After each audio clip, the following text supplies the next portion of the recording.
Okay, good morning, everybody. As we go to the chitas of the day, today is Friday, the 24th day of the month of Shvat.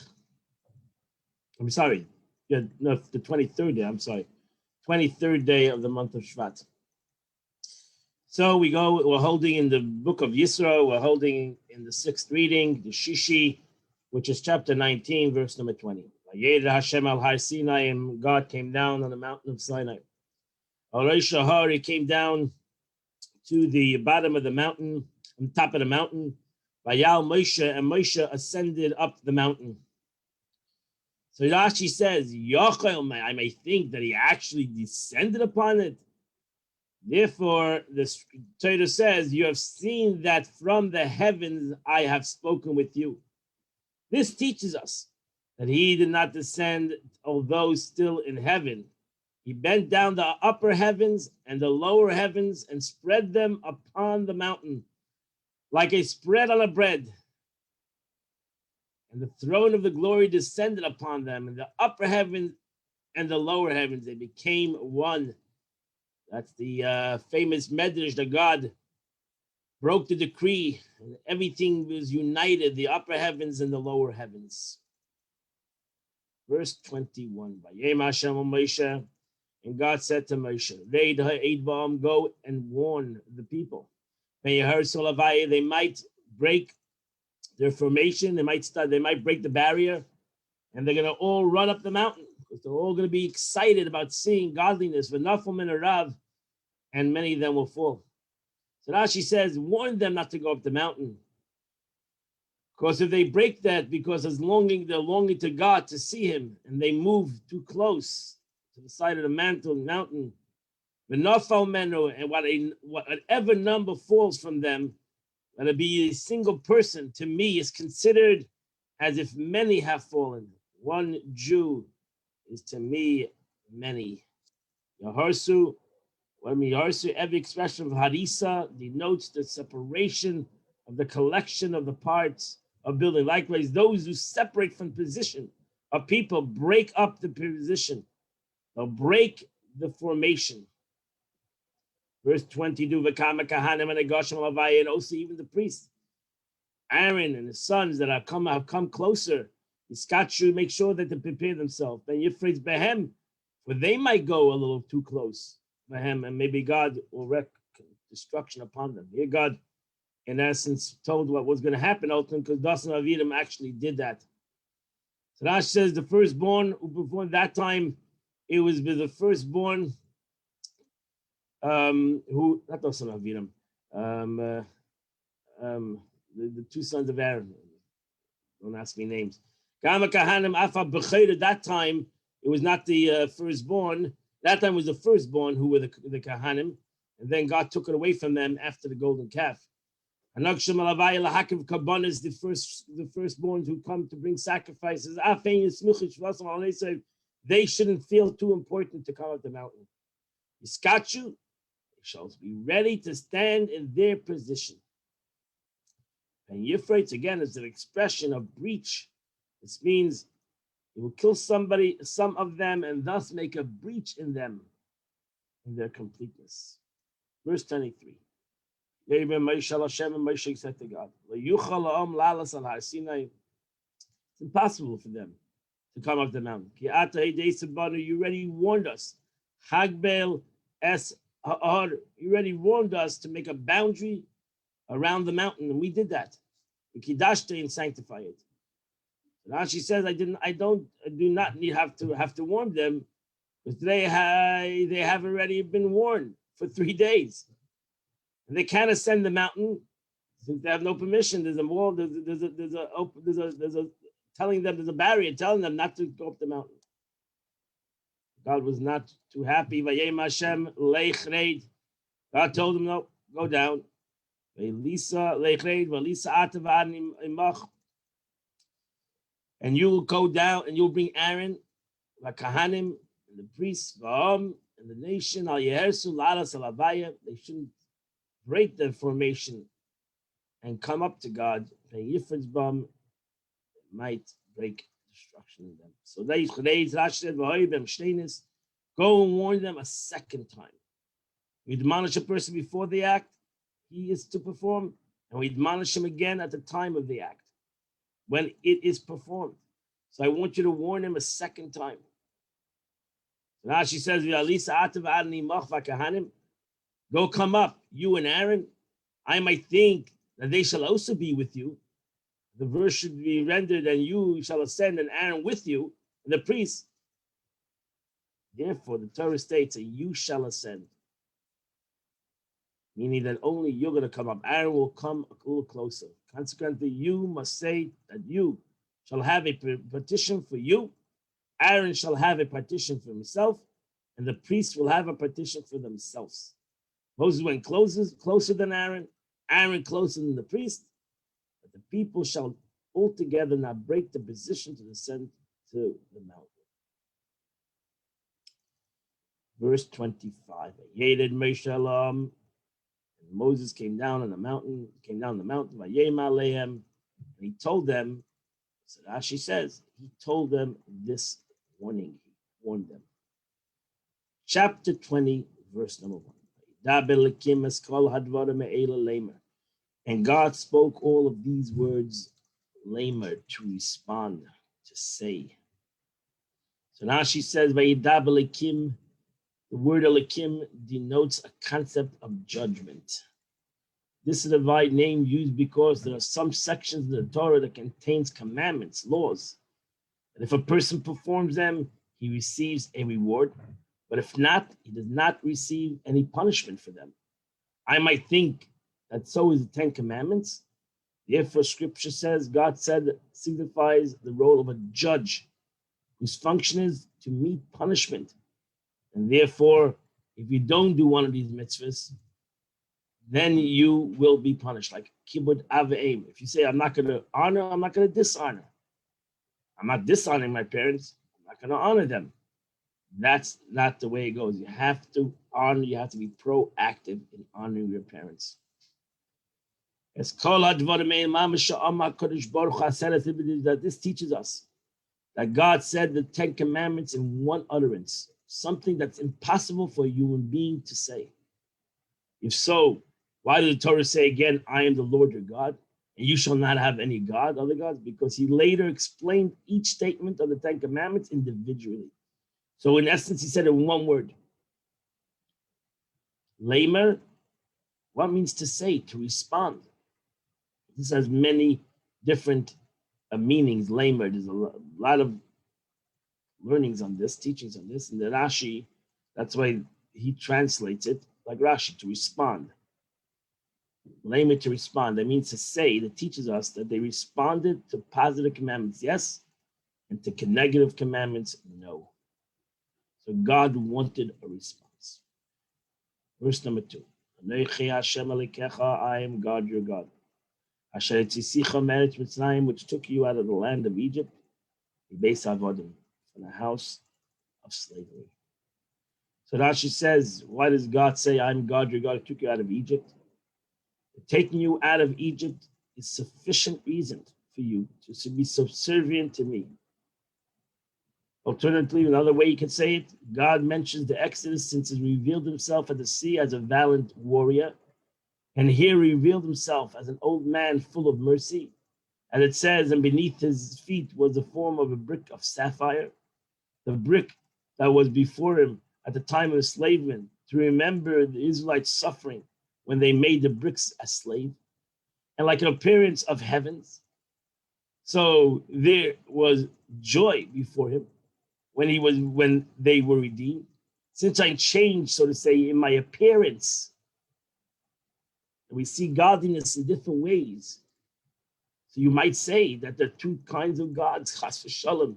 People say, oh, there's a God of the warrior, like they made many gods. The Greek gods, there was a God of love, and there was a God of fear, and there was a God of hate, and there was a God of money, and there was a God of sun. You might say the same thing over here, chas v'shalom. God forbid. But I am one who took you out of Egypt. So here he says the same thing. Don't make me into different entities. I am the same entity. It's just the way you see me. But I am the one who took you out of Egypt, and I am the one who performed the miracles by the sea. So that's another way to explain this. Alternatively, another way to say that God mentions Exodus, since the Israelites heard many voices during the revelation. As it says, and all the people saw the voices, meaning the voices came from the four directions, and from the heaven and from the earth. So they did not say that there are many domains, God forbid again. Why did he say in a singular form, L-A-K? In order to give Moses, oh, here's another beautiful thing. I am God, your God. Lekecha in a singular. He should have said in a plural, like Kechem. Because here it gave Moses an opening to defense in the incident of the golden calf. This is the meaning why oh Lord, should I take you? Why are you angry against your people? You did not command them. You spoke to me. I'm God, your God. You said it in singular. It also teaches us that God talks to every person personally. Based Avodim, literally out of the house of slaves, the Pharaoh's house, where you were slaves of him. Or perhaps scripture means only from the house of slaves that you were slaves to other slaves. Therefore, the scripture says you were redeemed from the house of bondage, from the hands of Pharaoh, king of Egypt. Consequently, you must say that you were slaves to Pharaoh, but not slaves to slaves.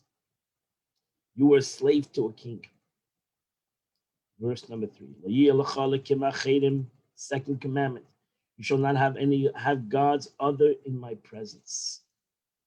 And Rashi says, what is this? Why is this said?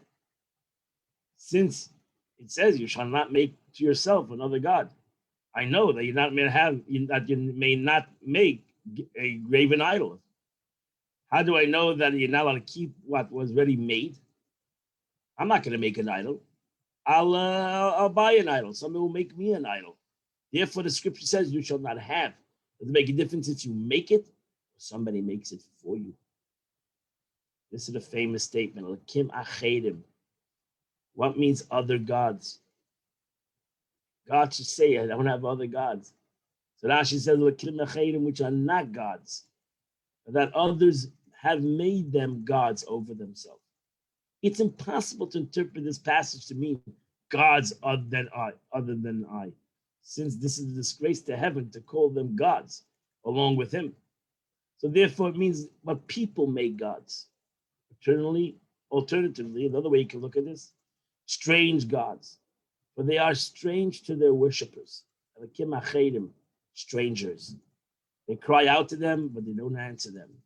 It appears as if their God was a stranger who never knew them.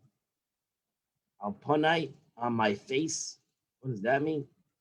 This means as long as I exist, signifying forever, because I exist forever.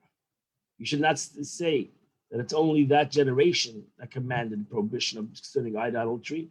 Maybe God only told this to the generation of the desert. No, as long as I exist, which I exist forever. Verse number 4. Leisasa, here we have the question of the previous Rashi, where it says, you shall not make an image. You should not make yourself a graven image or any likeness which is in the heavens. And what's in the earth below. Or whether it's in the water, which is beneath the earth. So Rashi is a pesel, is a sculpture. Any likeness, anything that is in the heaven. So this is a sculpture of an idol. Verse 5. It says, you're not allowed to prostrate yourself to them. Will they serve them? You're not allowed to worship them. Because I am God, your God. Elkanah, I'm a jealous God. Peked oven elvis alabonim, who visits the iniquities of fathers upon sons. Ashleishim v'alibeim l'seinai, upon the third and the fourth generation for those who hate me. So Nash says, what do you mean a jealous God? Zealous to mete out punishment. He does not forego retaliation by forgiving the sin of idolatry. Every expression of jealousy means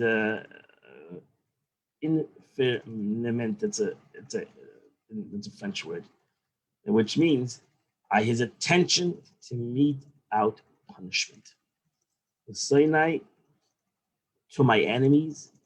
Why would God punish the children for the sins of the father? And we know that God says later in Deuteronomy that God does not punish children for the sins of the father. So that's why it says over here, when the children don't break their father's way and they continue in their father's way, then they continue the punishment from the fathers to the children. Verse 6, I perform loving kindness to the thousands of generations, to those who love me and keep my commandments. So now she says, that a person that does to pay him reward until the 2,000 generations. He just found that the measure reward from God exceeds the measure of his retribution by a ratio of 1 to 500. For this one is for 4 generations, and this one is for 2,000 generations. That God is. That's the way it goes for reward, and chas v'shalom for punishment. Verse number 7. Commandment number 3. You shall not take the name of God in vain. Again, for God will not hold blameless. Again, you have the word kinoi over here, jealousy.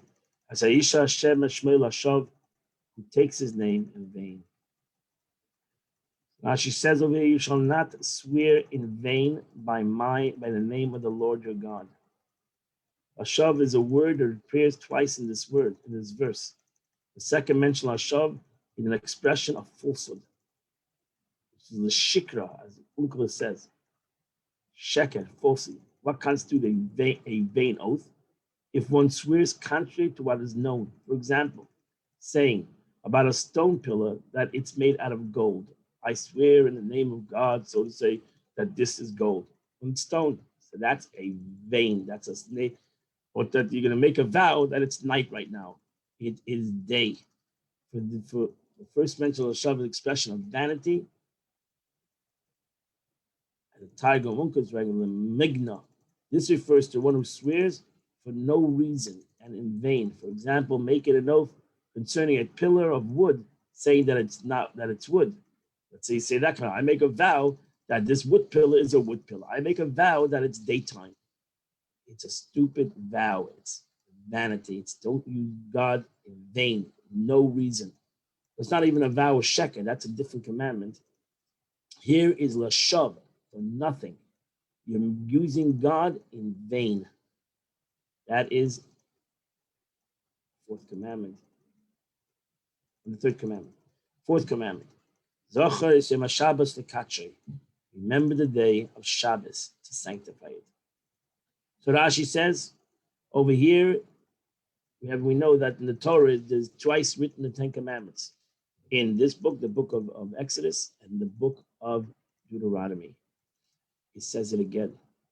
And the Rashi says over here, it says Zachar, remember the day. And in Deuteronomy, it says Shomer, watch the day. Zachar v'Shomer, remember and watch. So here's the words. The words remember is in this pasuk, and the word Shomer, to keep, were pronounced in one utterance.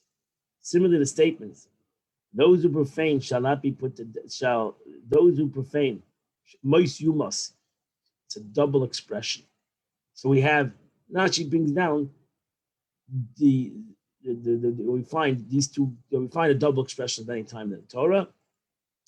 Though Zachar v'Shama, and what is the difference in Zachar v'Shama? What means to watch and to protect? So Rashi says laid down Zachar l'Shem Pelu, that the Zachar is an active word. That you should remember that it's an active verse, active commandment. Zachar, Shomer means to protect. When you're on Shabbos itself, protect the Shabbos. Zachar means to remember the Shabbos every day. How to remember the Shabbos every day? So every day I'm preparing for Shabbos. So the Gemara says, if I find special food, I buy it for Shabbos. I put it away for Shabbos. If I find a beautiful piece of clothes, I buy it, I put it away for Shabbos. So I'm remembering the Shabbos. Truth is, we remember the Shabbos every day in our prayers. We say today is the 6th day to Shabbos. On Sunday, we say it's the first day to Shabbos. So every day we're remembering the Shabbos. And that's the commandment of Yezach. It's an active thing that every day I have to remember the day of Shabbos. Verse number 9. 6 days a week you will work and perform all your labor. So Rashi says, when Shabbos arrives, it shall seem to you as your work is done. That's what it says. You'll like finish your work. You shall not think about work. Comes today, by the afternoon, by the evening, by sunset, you should feel that all your work is done. Whatever happened this week was done. Not that I'm in the middle of something. I'm going to wait now till after Shabbos to complete it. No, then you cannot have a real Shabbos. You need to feel that by today, at the end of the day, everything was done. There's nothing else I need to do. And now I can, verse number 10, Shabbos Hashem Elokecha. And then the 7th day will be a Shabbos to God. Sasim Malacha, self in a sukkah malacha, I'm not allowed to do any work on Shabbos. Ato vincha bitecha, you, your sons and your daughters. Avdecha v'amasecha, your slaves and your maidservants. Hemtecha, even your animals. V'gercha shebesharecha, and the stranger that's in your cities. So now she says, what means ato vincha bitecha? Even young children. Perhaps it means adult children. You must admit that you've already been warned to observe the Shabbos. Rather, this word comes only to warn adults concerning your children resting from work. You're obligated to teach your children to keep the Shabbos. Even though they're children, they're not responsible in Torah law, but they need to be brought up to keep the Shabbos. That's what the Gemara says. This is the meaning of what we learn in the Mishnah. The Mishnah. If a young child comes to extinguish a fire on Shabbos, you may not allow him to do so, since you are responsible for his resting. So you need to teach him that he shouldn't turn on the lights. He shouldn't turn off the lights. You're obligated to teach him. Verse number 11. Because on 6 days God created the heavens and the earth. That's a yom v'skol shabam, the oceans, the seas, and everything that's in it. And he rested on the 7th day. Al came Beirach. Therefore, God blessed Shabbos. He blessed the day of Shabbos, and he made it holy. So now she says, what means God rested? This is all kavayachol, so to say. Scribes rest even to himself to teach as an example. From him, a kavachayma, so to say. Reasoning for man, those whose work is toil and fatigue, that he must rest on Shabbos.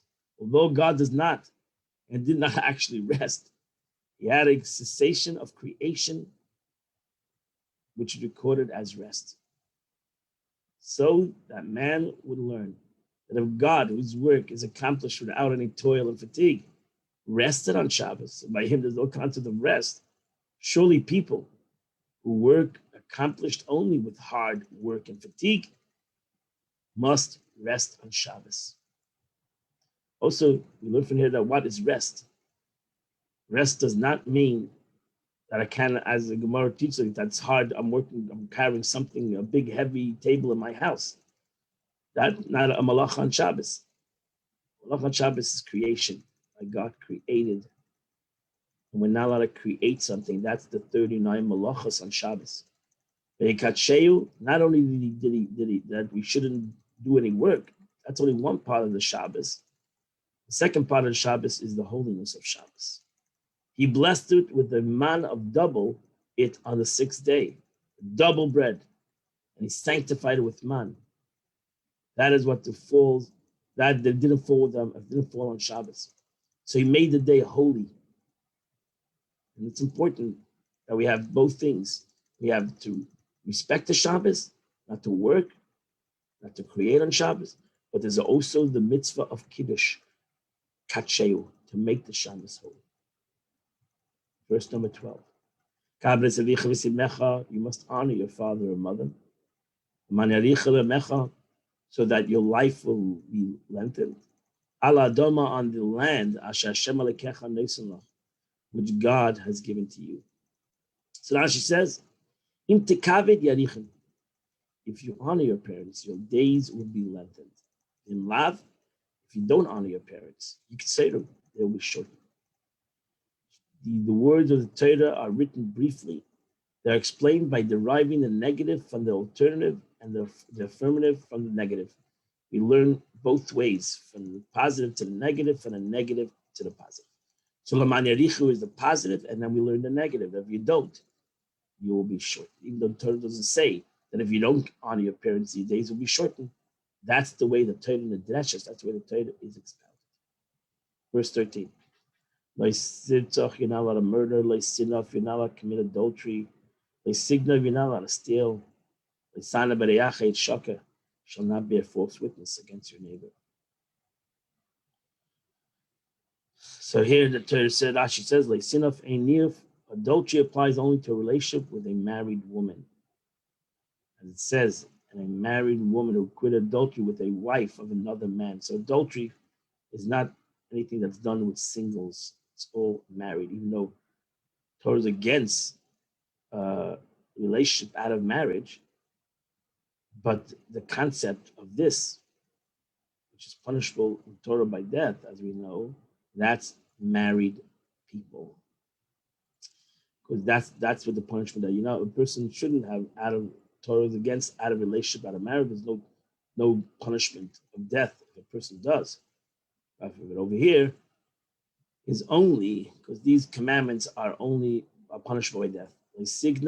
So that's why Rashi says Leisignov in the Torah over here. People think that don't steal means don't rob, and it does not. Because over here it's talking about the punishment by death. Leisignov over here refers to kidnapping. You shall not steal refers to stealing, because in the Torah in Leviticus, where the Torah, that's where the Torah says you should not steal, refers to stealing money. Or perhaps just one verse refers to stealing money. And the one written in Leviticus refers to kidnapping. You must admit the meaning of a statement is derived from this context. Just as the former commandments, you shall not murder, you shall not commit adultery, refers to a capital sin and you're punished by death. So too, you shall not steal in this verse means something that you're punishable by death, and that is kidnapping. So over here, in the Torah, the 10 Commandments is not stealing money, stealing people. Verse 14. Do not covet your neighbor's house. Do not covet your neighbor's wife. Avdei, his maidservant. Shoirei, his manservant, his maidservant. Hamasai. Shoirei, his ox. Chamoirei, his donkey. And then v'chol asher l'reacha, and everything that belongs to you. This is a famous concept of klal prat. You have the general sach beis reacha, klal. Then it goes into the particulars. It goes to particular prat, klal, goes to the particulars, the house, his wife, servant, donkey, and then it says everything. So that's a klal. It's particular and a particular prat, and then a klal. These are many interpretations. This ends the 10 Commandments. We learned today 10 Commandments. It's a very special thing to come to hear the 10 Commandments when it's read in the shul, because it's like a reenaction of the giving of the Torah tomorrow in shul when we read this 10 Commandments. That's where we stand up in the shul when we read the 10 Commandments, and it's read in a different tune than it's read in the entire Pasha, a little bit different. Okay, that finishes the Chumash of the day. We're going to go into the Tanya of the day. Today is the 23rd day of the month, which we start chapter 27. So the Alter Rebbe explained in chapter 26 that there's a concept of of being sad, of being remorseful, of sins that I've done. And if it comes in any other time that I put away to put aside and to think about these things and to have remorsefulness about these things, then it's simply coming from the evil inclination. So if it comes in time of my davening, something I'm saying, oh, I'm not so holy, or if it comes even in time of my job, I'm walking down the street and suddenly I'm thinking depressed, I'm not so holy. This is coming from your Yetzer Hara, who's trying just to drag you down. You're not allowed to accept it. You have to tell your evil inclination. I'm not denying that it's true, but there's a time for everything. And the time, I will make a time where I'll sit down privately, think about it, and cry over it, and then make a resolution to be great, to rectify it, and be happy that God forgives me and I can go on in life in great success. Now the Alter Rebbe goes and asks and says there's other things that make a person, give a person sadness and anxiety. The Alter Rebbe was worried about anxiety. He knew Jews have a lot of anxiety. If his sadness does not stem from anxiety over sins, he has a mind that thinks negative. He has a mind, he has a sinful thoughts. Some people, they can't stop thinking negative. They can't stop thinking about negative things. They can't stop thinking about negativity. They're simply very depressive people. And they constantly cannot get out of their mind these negative thoughts. That fall in his mind. So the Alter Rebbe again says, let's dissect this. Let's understand this. Right? So you have in your mind, you think, I don't know what's happening in the world today. You can't stop thinking about these things. There's everything, the craziness of the world. And it's depressing because it gets too much in the mind. And how do you get this out of your mind when it's constantly barraging me? These kind of thoughts. So the Alter Rebbe says, if these thoughts occur to him not during the service of God, not in shul. In shul, he's learning Torah, he separates himself in it. But when he leaves the shul and he goes to work, he can't stop thinking about it. His own fears, with mundane matters and the like. And it comes to him these thoughts. So what you do about it? The Alter Rebbe says, look at these words. Adarab, thus the opposite. On the contrary, yes, a person should be happy with his lot. That he's a normal person. What do you think he has evil thoughts? He's a normal person. He has a nefesh abamis. What is he thinking, that he's somebody different? You're a normal person. A normal person has evil thoughts, whatever it might be. Lustful thoughts, evil thoughts, negative thoughts, critical thoughts. That's normal. Why did God give you this character? That you should overcome it. That's why God gave you that character. So if you're a critic, and that's your everything is your mother shcheda, you're a person who everything is negative, and everybody looks at everything negative. Who the Eibishter gave you that character? What did he do that for? He did that for, so you should be able to overcome it and say, have a good day. I'm not gonna do it. So you should be happy. Masiyah Daitman, the Eibishter gave you it, so you should be able to move your attention from it. Because you might not have the capability of changing your character. So you might be a negative person, but your thought is in your capability. Your thought, your mind is in your power. God's not controlling your mind. God gave you a tivus. God gave you a nefesh abamis, animalistic soul, which pushing you to think negative. But he gave you your mind. That's the middleman. That is the vessel that you have and I have total control over. And there is what makes me a human being. So when I know that I'm a critical guy, or I'm a negative guy, everything that comes to me, I look at negative. and I'm going to start thinking negative things, and I can say no, I'm not going to allow it. That's my humanity. That shows me I'm in control of myself. So I should be happy. Say thank God that I'm showing that God gave me a nefesh abamis and I'm controlled. As the verse says in the Shema, we just said it in our prayers. The verse says, you shall not follow your heart and after your eyes. Which you stray. Who gave you eyes? Who gave us a heart to look at things that we shouldn't look at? God gave us this. A tzaddik does not look at negative things. A tzaddik doesn't even think negative. I'm not a tzaddik, have those eyes that look at things that I shouldn't look at and thinks things that I shouldn't think of. Who gave me that thing? God. Now God gave me the mind, my seichel, my machshava, to say, you know what? You're right. I have that character, but I'm not going to think it. That doesn't mean that my character is going to disappear. I'm going to have to continue to push it out of my mind. And you know what? That's what makes me who I am. That I have the capability to push it out of my mind. I should be happy. I should make a kiddush. To make a celebration that I can overcome my own character. And you know what's going to happen? Maybe I'll change my character one day. In this verse, the Torah says you shall not go after your eyes and don't go after your heart. It's not talking, as I said, ain't coming down with tzaddikim. It's not talking to righteous people. Shehem zaynim, that they go astray. Righteous people don't go astray. Elabain, this is talking to regular people. Regular people that God gave them animalistic soul.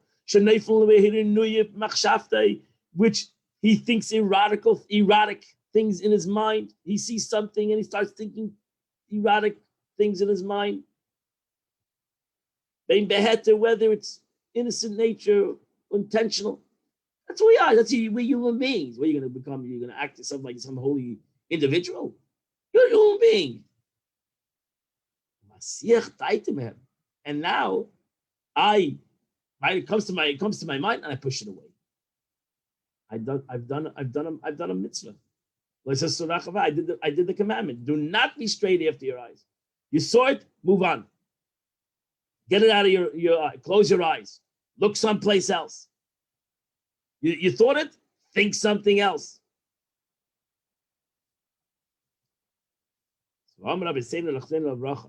As our sages said, if a person passively refrains from a sin, that's like doing a mitzvah. So if I see something and I push my eyes away, I don't continue. I've done nothing. I just moved away. I just moved my thought away. I didn't do anything. I didn't do anything bad. I didn't do any act. I just stopped thinking.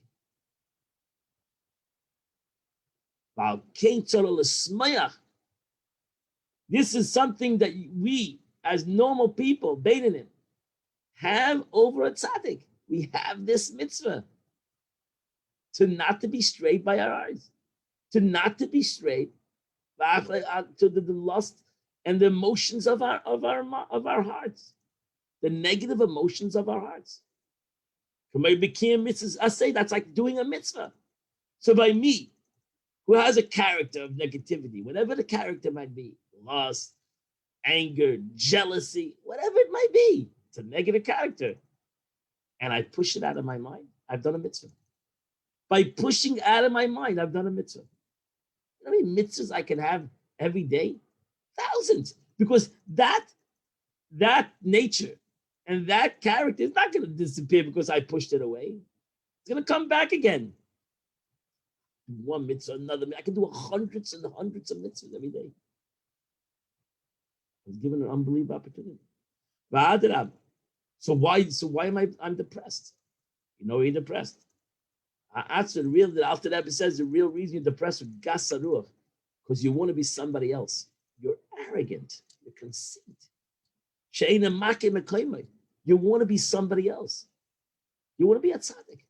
You're not. Know who you are. Don't be somebody else. and you're gonna have, and that's your nature. Why are you gonna be somebody else? Because you think you should be somebody else. He's angry. I'm not a righteous man. So don't think about it. Because righteous people don't have stupid thoughts like this. The Rebbe says, if you recognize your station, is so far from the tzaddik, you're a normal human being. Halavai would be a Bainani. Forget about a tzaddik. Not a wicked person. I feel the shach has even 1 hour of his life. This is surely the measure of a Bainani and his service. To conquer, to subdue. I'm sorry, to subdue. Not to conquer. Conquer is a whole different world. To subdue your evil inclination and all the thoughts that come from the heart to the mind. And when this thought comes to your mind, that's nature. Now you're in control, or I'm in control. What am I going to do with that? Well, move it out of your mind. Legamri, totally. To push it away with both your hands. As I just said. This is so beautiful, where the Alter Rebbe gives you such unbelievable power, because he says every repulsion of thought that you push away with your hands, you are doing a suppression of evil in this world. And you know what happens? In Kabbalistic terms, asarusa de la tata, asarusa de leila. If I make an arousal from below, it creates an unbelievable correspondence from above. And when I subdued my evil in this world, my covering, my animalistic soul, whatever name you want to give it, you're going to soar like an eagle. I'm sorry. When you subdue the sitracher, which soars like an eagle, is also suppressed. As the verse says in Tagir Kenesha, though you shall soar like an eagle, or arrogance, evil sometimes soar like an eagle, I will bring you down from there, says God. And that's what we need to do. We need to bring this arrogance down. We need to bring this evil down. We need to bring this nature a little bit down. And like it was expounded in the Zohar and the portion of Truma, extols divine satisfaction that occurs when the Sitra Achra is subdued here below. And this is the famous statement of the Zohar. That when a person over here subdues his animalistic soul, he pushes away one of his evil tendencies. Didn't do anything, just pushed it away. He subdued his nature. You know what happens, the Zohar says? Thereby God's glory rises above, more than by any other praises. And this ascent is greater than all else. It comes down a revelation of God even greater than any other revelation. Because God knows what it takes for a human being to even, not to do a negative thing, to even push away a negative thought. And that's why the Alter Rebbe says that when I push away a negative thought, it's I'm doing a mitzvah. Because even pushing away a negative thought is an unbelievable accomplishment for a human being. And therefore the reward is unbelievable. The reward, the heavenly reward, the heavenly oil, the light of God that comes through a person here in this world, pushing away a thought. You bring down a revelation of God, which in Chassidus and Kabbalah is called Sefer Kalaman, a light that is diffused in all the worlds. So my little act, pushing away a little thought, has an unbelievable response in heaven. And that completes the Tanya of today. What a beautiful Tanya, my friends. Yeah, that was powerful. I liked it. I Yep. like it. Today is the 23rd I like day. them all, but this was good for me. Okay, good. Today is the 23rd day of the month, which is chapter 108, 109, 110, 111, 112. So from 108 to 112, if you do the chitas, those I mean the tilim, those chapters, 108 to 112, you would have done the chitas of the day. And I wish you all a beautiful Shabbos, gorgeous Shabbos, wonderful Shabbos. Tomorrow is Matan Torah, the giving of the Torah. Can't be anything better than that. And we'll see you all tomorrow in Shul or on Sunday at 8 a.m. We'll continue the learning of Chitas. Have a wonderful day. Thank